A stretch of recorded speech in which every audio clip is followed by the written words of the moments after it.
The gavel never fell that day. It hovered, suspended mid-air, in the trembling hand of a judge who used to rule her courtroom like a queen. Seconds before, she was commanding the law. Now, she was begging for silence. The doors had burst open. Federal agents stepped in, and everything changed. But let's rewind, because what happened in that courtroom wasn't just a twist of fate. It was a reckoning 2 decades in the making. This is the story of a man who refused to stay silent, a judge who thought she was untouchable, and a system so deeply broken, it took a storm to crack it open. If you're someone who believes justice isn't just a word, but a fight, if you've ever wondered what it looks like when truth finally stands up in the face of power, then don't just watch. Walk with us. Subscribe to Black Footprints, where every story leaves a mark and every voice matters. Now buckle up, because in Jefferson County, Alabama, justice was about to take the stand. The Jefferson County Courthouse stood like a relic of old authority, its towering columns and red brick facade weathered not just by time, but by decades of silence. Silence from those who knew the system was broken but dared not speak. Inside, the air felt thicker than the southern humidity. It wasn't heat, it was history. A long, grim history of injustice echoing through polished marble halls and oak-paneled courtrooms. And at the heart of it all sat Judge Judith Langford. For 24 years, Langford had ruled her courtroom with an iron stare and a voice that rarely rose above a whisper, yet carried the weight of a gavel slammed against the soul. They called her the Dark Queen of Jefferson County, and not without reason. She didn't scream. She didn't threaten. But every attorney who walked into her courtroom, especially the black ones, knew the unspoken rule: don't challenge her, and don't expect fairness. If your client was black, poor, or unlucky enough to land at her docket, the odds were already stacked high, and the House always won. She had become untouchable, protected by her tenure, feared by her peers, and enabled by a system that rewarded her for convictions, not justice. No one had ever held her accountable. Until now. That morning, the courtroom buzzed with quiet tension as the name Marcus Hayes appeared on the docket. He wasn't a stranger here, but he wasn't welcome either. A defense attorney with a reputation that stretched beyond Alabama's borders. Marcus was known for one thing: turning hopeless cases into headlines. At 48, he had scars from every courtroom battle he'd ever fought, and Jefferson County had left more than a few. But this one was personal. The defendant, Troy Williams, a 32-year-old black man accused of armed robbery. The evidence? Circumstantial at best. The stakes? Nothing short of life and death. Death row waited if Marcus failed. But Marcus didn't come just to save Troy. He came to pull the curtain back on the rot that had poisoned this courtroom for decades. And at the center of that rot was Langford. As he walked into the courtroom, the rhythm of his footsteps echoed through the silence. He was calm, composed, but beneath the surface, a storm churned. His eyes locked briefly with Langford's, hers cold, unreadable, his burning with something deeper than anger. It was purpose. Troy sat handcuffed at the defense table, his shoulders slumped, his eyes dim with the kind of weariness that only comes from generations of injustice. Marcus gave him a slight nod. "We're not just fighting for your life today," that nod said. "We're fighting for every man who never got the chance." Langford barely acknowledged Marcus as she flipped through the case file, her glasses resting low on her nose like a shield. "Mr. Hayes," she said without looking up, "let's try not to waste the court's time today." He smiled tightly. "Wouldn't dream of it, Your Honor." But Marcus wasn't here to play nice. He knew every move she'd make before she made it. He'd studied her rulings, watched the patterns, tracked every questionable verdict, and every defendant she crushed under the pretense of order. She was the face of a system that bent justice into submission, and Marcus was about to break that face wide open. Today wasn't just another day in court. It was the start of a reckoning, one forged not in anger, but in meticulous preparation. For every unjust conviction she'd signed, for every life she'd ruined behind that bench, there would be a consequence. Langford didn't know it yet, but this case, her case, was about to become her legacy. And Marcus Hayes was holding the match. The trial hadn't even started, but the tension in the courtroom clung to the air like smoke. Judge Judith Langford sat high on her bench, robes pressed to perfection, gavel poised like a weapon she wouldn't hesitate to use. Her face was carved from ice, her lips a thin line of practiced indifference. When Marcus Hayes rose to greet the court with a respectful, "Good morning, Your Honor," she didn't even lift her eyes. "Let's try to stay focused today, Mr. Hayes," she said, her tone flat. "I don't have time for theatrics." It wasn't a greeting. It was a warning. Marcus stood tall, unflinching, his briefcase still clutched at his side like a soldier holding his shield. This wasn't his first encounter with Langford, but it was the first time he saw her play her hand so early. The message was clear: you're not welcome here, and you're not going to win. Across the aisle, Ethan Calloway, the assistant district attorney, smirked. Fresh out of law school with the ink still wet on his diploma, he had that brand of confidence only the privileged wore well, untested, inherited, and dangerous. Word around the courthouse was he was Langford's protege. She'd handpicked him, groomed him, and now she was shielding him like a prize stallion in his first race. When Calloway stumbled through emotion, misquoting precedent, fumbling names, Langford didn't bat an eye. Instead, she gently corrected him, as if coaching him through a mock trial. But when Marcus stood to object, to remind the court that certain evidence hadn't been disclosed during discovery, Langford's gavel hit the desk like a crack of thunder. "Overruled," she snapped. "And Mr. Hayes, if you continue these baseless interruptions, I will hold you in contempt." Baseless. That word stung more for what it represented than what it meant. Marcus wasn't grandstanding. He was pointing out a clear violation of procedure. But in Langford's courtroom, facts didn't matter if they came from the wrong voice. At the defense table, Troy Williams sat quietly, his hands cuffed in front of him, his eyes fixed somewhere far beyond the wooden walls. He didn't flinch when Langford barked. He didn't look up when the prosecutor's tone turned smug. He just sat there, silent, small, and swallowed whole by a justice system that had failed him long before today. Marcus glanced at him. He recognized that posture. It was the look of a man who had learned to expect nothing. A man who'd seen too many judges like Langford and too few attorneys willing to fight back. But Marcus wasn't here to bow. He wasn't here to play nice. He was here to burn the stage down. Because this wasn't just a courtroom. It was a theater. The judge was the director, Calloway her eager actor, and the script had already been written. Marcus was merely a prop in their play, expected to perform just well enough to justify the illusion of fairness. But what they didn't know was that Marcus had read this script before, and he had come prepared to rewrite it, line by line, truth by truth, until the mask fell and the audience saw what had really been going on behind the curtain. He kept his voice calm, measured. "Your Honor, I must again raise the issue of..." Denied. Langford snapped, not even letting him finish. The courtroom shifted, not with noise, but with energy. People were watching. The gallery, the jury, even the court reporter. They all felt it, the imbalance, the simmering injustice. Marcus took a slow breath, sat back down, and leaned in toward Troy. "Don't say a word," he whispered. "She wants us rattled." Troy barely nodded, and Marcus realized something critical right then. Langford wasn't just biased today. She was scared. Scared of the truth he had brought with him. Scared that this trial, meant to be another easy win, might just become the beginning of her unraveling. He straightened his shoulders. Let the show begin. The courtroom had always been a battlefield, but today it felt more like an ambush. And Marcus Hayes knew exactly who was orchestrating it. From a moment Assistant DA Ethan Calloway opened his mouth, it was clear this wasn't about justice. It was about performance. Calloway stumbled through his arguments with the confidence of a man who had never been told no. He misquoted precedent, mischaracterized evidence, and even mispronounced Troy Williams' name more than once. But every time he faltered, Judge Judith Langford would gently interject, redirecting him like a mother guiding her favorite child. "Objection, Your Honor," leading the witness, Marcus said, rising sharply as Calloway coached the store clerk on the stand. Langford didn't even look up. "Overruled."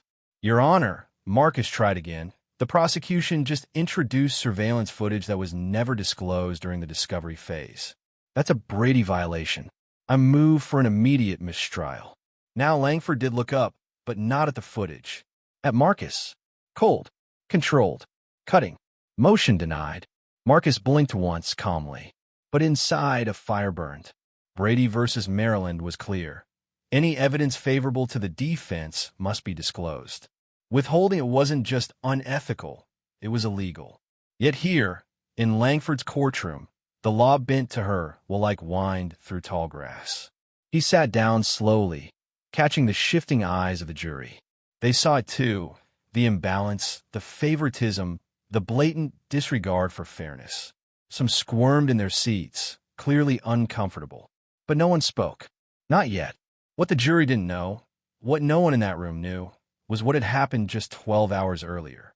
Marcus had returned to his hotel late, exhausted, running through tomorrow's arguments in his mind. But when he approached his rental car in the parking lot, something was off. The driver's side window was shattered, all 4 tires slashed, and on the windshield, taped with a single strip of black electrical tape, was a plain white envelope. Inside, a single sheet of paper typed in bold. Turn around. Don't walk into that courtroom, or you won't walk out of it. No signature, no fingerprints, just a threat soaked in arrogance. Marcus had stared at the note for a long time, unmoving. Then, without a word, he folded it neatly, placed it into his briefcase, and called the rental company. They offered a replacement car. He declined. He walked to court the next morning in a crisp navy suit and polished shoes, his expression unreadable, his presence unwavering. Because threats didn't scare Marcus Hayes. Not anymore. He'd grown up with them, built a career on defying them. And this trial, this case, it was too important to back away from. Not just for Troy. For every man who'd ever sat cuffed in a courtroom like this one, staring down a gavel that had already decided his fate. Now, seated at the defense table, Marcus tapped his fingers once against the wood. A silent rhythm, a signal to himself. Stay focused. She's losing control, even if she doesn't see it yet. Across the aisle, Ethan Calloway tried to hide his nervous glances toward Langford. The footage he introduced might win him praise in her chambers, but it had already raised flags with the jury. Even the court reporter had paused her typing when Marcus raised the Brady violation. Langford, meanwhile, kept her mask on, but her jaw was tighter now, her hands stiffer on the bench. She wasn't just guiding the trial. She was steering it off a cliff. And Marcus was ready, because what they didn't realize was that this wasn't the only evidence he had. There were documents, witnesses, a trail of quiet corruption that didn't end with a single trial. They had tried to silence him with slashed tires and empty threats. But Marcus had come too far. And now, with the law on his side, and eyes finally beginning to open, he knew one thing for certain. The storm was coming, and he was the one bringing it. The moment the store clerk took the stand, the room grew still. He was an older man, maybe in his late 60s, wearing a worn brown suit and a nervous smile that didn't quite reach his eyes. His name was Mr. Leonard Thomas, and he'd been the prosecution's star witness since day one. He was the man who supposedly saw Troy Williams at the scene of the robbery, who told police, under oath, that Troy was the one holding the gun. But now, under oath again, something was different. Ethan Calloway rose with the swagger of a man convinced he was about to land the knockout blow. "Mr. Thomas," he said, "can you confirm for the court that the defendant, Mr. Troy Williams, is the man you saw that night?" Mr. Thomas shifted in the witness chair. His fingers curled tightly around the sides, knuckles white against polished wood. He looked over at Troy, then at Marcus, then back at Calloway. There was a long pause, a kind of silence that wasn't empty, but full of doubt, pressure, fear. I think so," Mr. Thomas said finally, his voice barely above a whisper. The room rippled. It wasn't a gasp or a shout, just a shift, subtle but unmistakable. Jurors leaned in slightly. A reporter's pen stuttered against her notepad. The gallery straightened in their seats. Marcus stood instantly. "Objection, Your Honor," he said firmly. "That's not a definitive identification. The witness just admitted he's uncertain." Langford didn't even hesitate. Overruled. Respectfully, Your Honor, Marcus continued, stepping toward the bench. I'd like to clarify the witness's level of certainty. Langford leaned back, her voice sharp. You will do no such thing, Mr. Hayes. Move on. Marcus blinked once. Not in surprise. He had expected this. But the blatant nature of it, the sheer audacity, still landed like a slap. Your Honor, I believe the jury deserves. I said move on. Her voice cut like glass. Cold, hard, and absolute. Marcus turned slowly back toward the jury. He didn't argue, didn't raise his voice. Instead, he let silence do the talking. He looked at each juror, one by one, allowing his expression to say what Langford wouldn't let him speak aloud. Do you see it now? Because they did. You could see it in their eyes. A woman on the back row pressed her lips together, her eyebrows drawn in. A younger man next to her tapped his pen against his knee, no longer pretending to take notes. Even the most reserved among them were now shifting, not from discomfort, but from awakening. And it wasn't just the jury. The gallery had changed too. The quiet indifference that had filled the room in the morning had transformed into a growing storm of recognition. The court reporter paused more often now. The journalist from the Birmingham Chronicle stopped scribbling and simply stared. They weren't just observing a trial anymore. They were watching something unravel. Mr. Thomas, still seated on the stand, seemed to sense it too. He looked down at his hands, ashamed. Maybe he hadn't come to lie, but something or someone had pushed him to speak before he was ready. Or maybe, deep down, he knew the truth had been twisted long before he ever entered the room. Marcus returned to the defense table. As he passed Troy, he caught his eye. Troy's jaw was tight, but in his eyes, there was something new, something that hadn't been there before. Hope. For the first time in this courtroom, the mask was cracking. Langford was losing control, and she knew it. But Marcus? He was just getting started. It happened so fast, the courtroom barely had time to breathe. One moment, Ethan Calloway was fumbling through redirect, trying to salvage what little credibility his witness had left. The next, the heavy double doors at the back of the courtroom swung open with a thunderclap that seemed to suck the air from the room. Two men stepped through, dressed in crisp, dark suits with the unmistakable posture of federal authority. They didn't speak right away. They didn't need to. Their presence alone silenced the gallery, stilled the jury, and froze the judge mid-sentence. Marcus didn't turn. He didn't flinch. He simply exhaled through his nose and folded his hands calmly on the table in front of him. Because he knew. This was it. The taller agent stepped forward, holding up a leather badge wallet with practiced ease. Judge Judith Langford, he announced, his voice cutting clean through the silence. We need to speak with you immediately. Langford's gavel hit the bench like a reflex. I am in the middle of a trial, she snapped. Whatever this is, it will wait. The second agent stepped forward, sterner. Ma'am, we have a federal warrant. This cannot wait.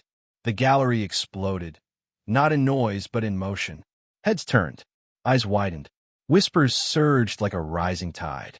Even the jurors, sworn to neutrality, couldn't hide their shock. Calloway froze mid-step, his mouth open. His voice caught somewhere between a question and a gasp. Langford stood, her face pale but defiant. This is highly irregular. You're disrupting the proceedings of a state court. The agent didn't blink. He pulled a folded sheet of paper from his coat pocket and handed it to the court officer. Judith Langford, you are under arrest for bribery, obstruction of justice, abuse of judicial authority, and violation of civil rights under federal law. The words echoed like cannon fire. Langford's mouth opened to protest, but the agents moved forward with clinical precision. One reached gently for her wrist. She yanked away, then looked around as if realizing, for the first time in her career, that no one was going to save her. Marcus slowly stood, letting the moment stretch. He turned toward the jury, the gallery, the journalists scribbling furiously in their notebooks. Then, finally, he looked at Langford, directly, deliberately. Your Honor, he said, calm and steady. I believe you just denied my motion for a mistrial, but it appears this trial is no longer your biggest concern. The courtroom erupted. not with laughter or chaos, but a kind of breathless release. The weight of years, decades, of whispered suspicions had just been confirmed. The judge who once ruled with unchecked power now stood in the very place she had sent so many before her, accused, exposed, and utterly alone. As the agents began to cuff her, Langford's composure cracked. Her voice, once sharp enough to cut steel, now wavered. "This is outrageous," she hissed. Marcus didn't respond. He didn't need to, because he knew what no one else in that room did. This moment had been years in the making. 12 years ago, Marcus had represented a young man wrongly convicted in this very courtroom. Another victim of Langford's twisted scales. That case had haunted him, but it had also lit a fire. Quietly, methodically, he began to gather what no one else dared pursue: the truth. He tracked down former clerks, retired bailiffs, overlooked court records. And one day, he found her, Angela Pierce, a former law clerk to Langford who had left the system in silence, but not without receipts, emails, ledgers, and a handful of grainy audio recordings where Langford could be heard making deals behind closed doors. It took years of quiet persuasion, dozens of late-night phone calls, and a promise that she wouldn't be alone, but Angela finally turned everything over to the FBI. And today it bore fruit. As Langford was led out of her own courtroom, cuffed and shamed before the very people she once ruled over, Marcus allowed himself one small smile. The queen had fallen, and the kingdom would never be the same. The weight of the moment hit like a landslide. Judge Judith Langford, once the unshakable monarch of Jefferson County's justice system, now stood before her courtroom, wrists bound in silver cuffs, her robe draping awkwardly around her like a curtain closing on a failed performance. Her eyes, once sharp and commanding, darted across the room, searching for a way out, a familiar ally, anything. But there was no rescue coming. Not today. The bailiff stepped back. The federal agents stood firm. And for the first time in 24 years, Langford wasn't in control of her courtroom. She was the courtroom story. The courtroom, once filled with murmurs and subtle glances, now held its collective breath. Every camera lens, every notepad, every eye in the gallery was trained on her. The court reporter's fingers trembled slightly as she tried to keep pace, the mechanical tapping of keys underscoring the tension like a war drum. A local journalist in the gallery whispered to another, "History. We're watching it happen." Then came the voice, steady, crisp, emotionless, from the lead federal agent. "Judith Langford," he said, holding the warrant in one hand, "you're under arrest for multiple federal offenses, including bribery, obstruction of justice, abuse of power, and violation of civil rights under Title 18 of the United States Code." Langford's knees buckled slightly. She recovered, barely, but the chill had spread. Her lips parted as if to object, to order the agents out of her courtroom like she always had. But this wasn't her courtroom anymore. And then, through the silence, came the voice that cut through the fog like lightning. Marcus Hayes stood tall, calm, his tie perfectly straight. No trace of smugness, just righteous clarity in every syllable. "Your Honor," he said, pausing just long enough for the irony to sink in, "I believe you just denied my motion for a mistrial. But now," he tilted his head slightly, eyes locked on hers, "it seems you have more pressing concerns." A ripple ran through the jury box. Some mouths twitched with restrained surprise. Others simply stared, wide-eyed. One juror covered her mouth. The gallery was frozen in time. Even the fluorescent lights seemed to hum louder, as if the building itself was listening. Langford turned sharply, searching for a lifeline, anyone, and her eyes landed on him. Ethan Calloway. The young prosecutor had gone pale, the color drained from his face as the weight of the moment collapsed on him. His notes were scattered across the table, forgotten. He wasn't moving. He wasn't even blinking. His hands gripped the edge of the desk, knuckles white. He'd always thought of himself as the rising star, the golden boy in his aunt's empire of order.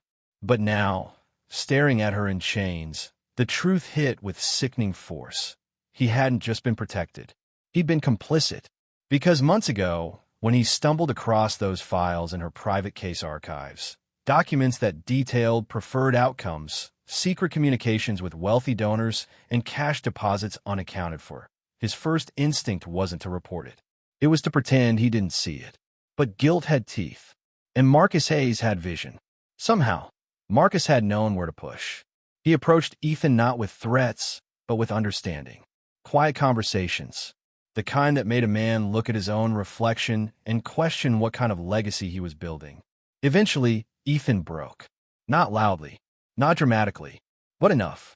He had slipped a flash drive into an envelope, anonymous, and left it at Marcus's office door 3 weeks before the trial. It held just enough to light the match, and Marcus already had the gasoline. Now, Ethan sat in the ruins of his own illusions, staring at the woman who had raised him to believe justice was something you controlled. And in that instant, his loyalty shattered. Langford saw it. She saw his eyes, wide and ashamed, and she knew. "This is your doing," she spat at Marcus, her voice cracked and hollow. Marcus didn't blink. "No, ma'am. This is yours." And with that, the once feared judge was led out of the courtroom. Her steps slow, her dignity unraveling behind her like a torn robe. And in her place, left behind on that cold marble floor, was the broken shell of everything she had built. The courtroom, still trembling from the aftershock of Judge Langford's arrest, felt like a theater between scenes. Curtains drawn, lights half-dimmed, every heart holding its breath for what would come next. Then, the side door opened, and in stepped Judge Robert McKinley. He didn't walk like a man seizing control. He walked like a man who had carried the weight of justice on his shoulders for decades, and knew exactly how heavy it could be. Gray-haired, sharp-eyed, and composed, McKinley had presided over some of Alabama's most complex cases. His reputation was legendary, incorruptible, deliberate, and deeply respected by both sides of the aisle. As he took the bench, the room shifted again. Not from chaos, but calm. Like a storm had passed, and now something steadier had arrived. Judge McKinley adjusted his glasses, folded his hands, and scanned the room. His voice, when he spoke, was deep and level, not cold but unshakably firm. "Let the record reflect that due to the removal of Judge Judith Langford, I have been appointed to preside over these proceedings moving forward," he said. "Mr. Hayes, you may proceed." Marcus stood, steady as ever. But this time, something different moved in his voice. Not fire, not defiance, but clarity. Hope sharpened by truth. "Your Honor," he began, "in light of the recent arrest of Judge Langford and the documented misconduct that has tainted not just this trial, but potentially dozens of others." He paused, allowing the gravity to sink in. "I respectfully move for an immediate dismissal of all charges against my client, Mr. Troy Williams. The trial has been irreparably compromised from the very beginning. The court's impartiality was never present. The process was corrupted at its core." Judge McKinley didn't respond right away. He leaned back, brows furrowed, fingers steepled beneath his chin. The silence returned, dense, electric, like the final moment before a verdict that might change everything. Even Calloway, still visibly shaken, didn't object. He couldn't. There was no more shield to hide behind. No ant, no authority, just the cold, humbling truth that the system had been abused, and he'd been part of it. Troy sat in his seat, his hands still bound, but his eyes were searching. Searching the judge's face, searching Marcus's voice, searching for some sign that after everything, after years of being crushed beneath the system, he might finally be seen, heard, freed.